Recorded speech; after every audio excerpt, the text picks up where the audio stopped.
ಆದ್ರೆ ಅವರು ರಾಜ್ಯದಲ್ಲೇ ಉಳಿತೀನಿ, ರಾಜ್ಯದಲ್ಲೇ ರಾಜಕಾರಣದಲ್ಲೇ ನಾನು ಉಳಿತೀನಿ ಅಂದಿರೋದು ಮಾನ್ಯ ಡಿ ಕೆ ಶಿವಕುಮಾರ್ ಅವರಿಗೆ ಒಂದ್ ರೀತಿಯಲ್ಲಿ ಎಚ್ಚರಿಕೆ ಗಂಟೆ ಅಂತ ಕೂಡ ಅಂತ ಜಾಯಮಾನ.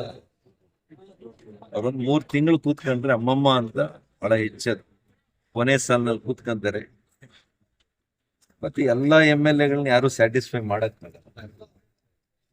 ಸಿದ್ದರಾಮಯ್ಯ ಅವ್ರು ಮಾಡಕ್ಕಾಗಲ್ಲ, ಡಿ ಕೆ ಶಿವಕುಮಾರ್ ಅವರು ಮಾಡಕ್ಕಾಗಲ್ಲ, ಯಾರೇ ಆದ್ರೂ ಮಾಡಕ್ಕಾಗಲ್ಲ. ಯಾರು ಆ ಒಂದು ಭಿನ್ನಾಭಿಪ್ರಾಯಗಳಿರುತ್ತೆ ಅಂತ ಶಾಸಕರೆಲ್ಲ ರ್ಯಾಲಿ ಮಾಡುವಂತ ರ್ಯಾಲಿ ಪಾಯಿಂಟ್ ಆಗ್ತಾರೆ ಈಗ ಸಿದ್ದರಾಮಯ್ಯ.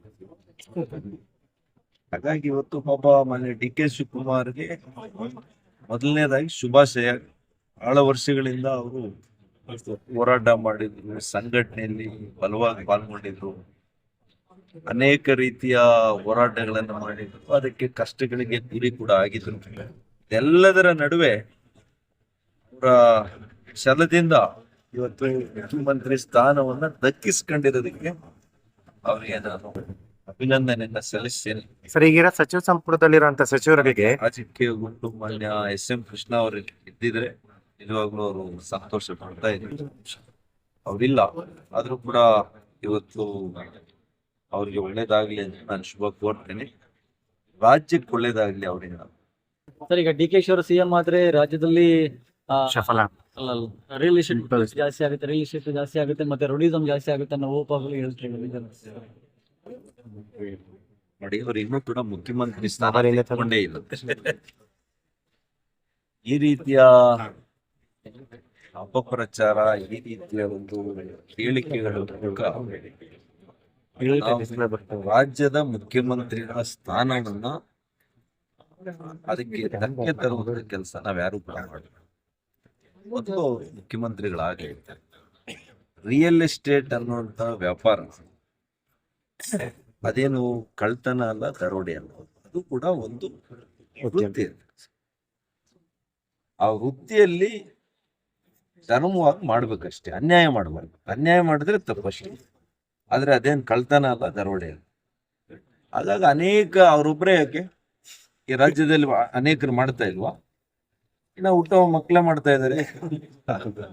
ಹಾಗಾಗಿ ನಾನು ಅದನ್ನ ಟೀಕೆ ಮಾಡ್ಲಿಕ್ಕೆ ಬೇಡ. ನಾನು 6 ತಿಂಗಳು ಅವ್ರಿಗೆ ಸಮಯ ಕೊಡ್ಬೇಕು. ಯಾವುದೇ ಮುಖ್ಯಮಂತ್ರಿ 6 ತಿಂಗಳು ನಾನು ಮಾತಾಡ್ಲಿಕ್ಕೆ ಹೋಗಲ್ಲ ಅವ್ರ ಆಡಳಿತದ ಬಗ್ಗೆ. ಅವ್ರ ಮುಖ್ಯಮಂತ್ರಿಗಳಾದ್ಮೇಲೆ 6 ತಿಂಗಳು ಸಮಯ ಕೊಟ್ಟು ಅವ್ರ ನಡೆ ನುಡಿ ಏನಿರುತ್ತೆ, ಅವ್ರ ಆಡಳಿತದ ವೈಖರಿ ಏನಿರುತ್ತೆ ಅನ್ನೋದ್ರ ಮೇಲೆ ವಿಶ್ಲೇಷಣೆಯನ್ನ ಮಾಡುವಂತದ್ದು ಸರಿ. ಹಾಲಿ ಇಲ್ಲ ಈಗ ಮಾನ್ಯ ಮುಖ್ಯಮಂತ್ರಿಗಳ ರಾಜೀನಾಮೆಯನ್ನ ಅಕ್ಸೆಪ್ಟ್ ಮಾಡ್ಬಿಟ್ಟಿದ್ದಾರೆ ಇವತ್ತು ಬೆಳಿಗ್ಗೆ. ನಮ್ಮ ಘನವೆತ್ತ ರಾಜ್ಯಪಾಲರು ಅದನ್ನ ಸ್ವೀಕಾರ ಮಾಡಿ, ಅಂಗೀಕಾರ ಮಾಡಿ, ಮುಂದಿನ ಮುಖ್ಯಮಂತ್ರಿಯಲ್ಲಿ ಪ್ರಮಾಣ ವಚನ ತಗೋವರೆಗೂ ನೀವು ಸ್ವಲ್ಪ ತಾತ್ಕಾಲಿಕವಾಗಿ ಇರಬೇಕು ಅಂತ ಹೇಳಿ.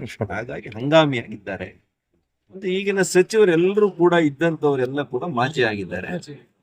ಹೊಸ ತಂಡ ಹೇಗ್ ಕಟ್ಕೊಳ್ತಾರೆ, ಕಟ್ಕೊಳ್ಳಕ್ಕೆ ಎಷ್ಟು ಮಾತ್ರ ಹೈಕಮಾಂಡ್ ಮಾನ್ಯ ಡಿ ಕೆ ಶಿವಕುಮಾರ್ ಅವ್ರಿಗೆ ಎಷ್ಟು ಒತ್ತಡಗಳನ್ನ ಮಾನ್ಯ ಸಿದ್ದರಾಮಯ್ಯ ಕ್ಯಾಂಪ್ ಹಾಕ್ತಾರೆ. ಬೇರೆ ಬೇರೆ ಕ್ಯಾಂಪ್ಗಳು ಇರ್ತದೆ. ಈ ಕಾಂಗ್ರೆಸ್ ನಲ್ಲಿ ಒಂದ್ ಕ್ಯಾಂಪ್ ಅಲ್ಲಂತಲ್ಲ, 3 ಕ್ಯಾಂಪ್ ಇರುತ್ತೆ.